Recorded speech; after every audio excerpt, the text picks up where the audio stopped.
After 3 years of flagrant lies and corruption on a global scale, a study carried out by the US Energy Department has announced that the COVID-19 pandemic is most likely to have emanated from a lab leak. Well, what a shock! Unbelievable! Extraordinary! We're expected to believe that the coronavirus that originated in Wuhan was a result of a lab leak from one of the world's largest institutes of virology, specialising in studying and manipulating coronaviruses located in Wuhan? Surely not. What are the chances of that happening? I mean, surely it's far more likely to have been caused by a bat molesting a pangolin that ended up at a wet market. Isn't that a far more rational explanation? I mean, we wouldn't want to look too far into the idea that the COVID pandemic started at a lab in Wuhan, because then we might start looking into who was funding gain-of-function research at that lab and who sanctioned such research, and we might see the names Bill Gates and Anthony Fauci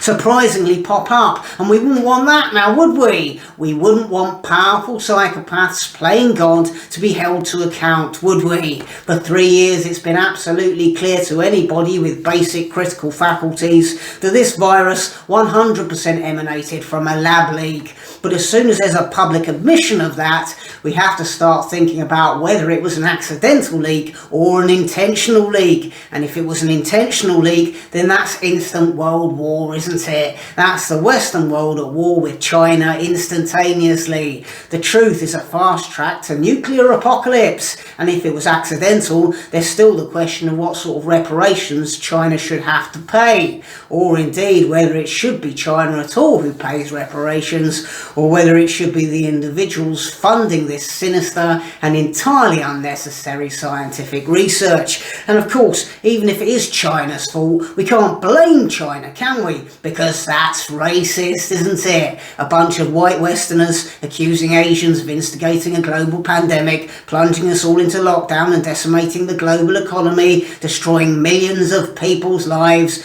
We can't have that. That would be racist, wouldn't it? I mean, it would be true, but in woke world, when the truth happens to be racist, it must be suppressed at all costs, and all who speak it cancelled. For 3 years, people were labelled conspiracy theorists, thrown off social media and streaming sites for suggesting the pandemic was the consequence of a lab leak.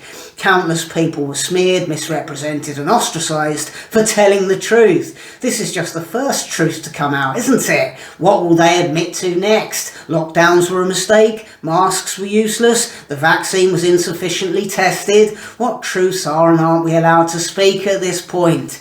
How much of a cooling off period do we have to give our governments, our media and our collective health and pharmaceutical industries before they slowly let us all know they lied to and manipulated us all, and many of them did it to line their own pockets? The pandemic was a singularly horrific crime against humanity, and all those behind it and all those who suppressed the truth about it need to be brought to trial and held to account. Until that happens from the bottom to the top of society, we exist in a culture of distrust, a culture where too few people are prepared to conduct themselves in an honest manner, a culture where we can't trust politicians, we can't trust scientists, we can't trust journalists, we can't trust the people we do business with, and we can't trust each other.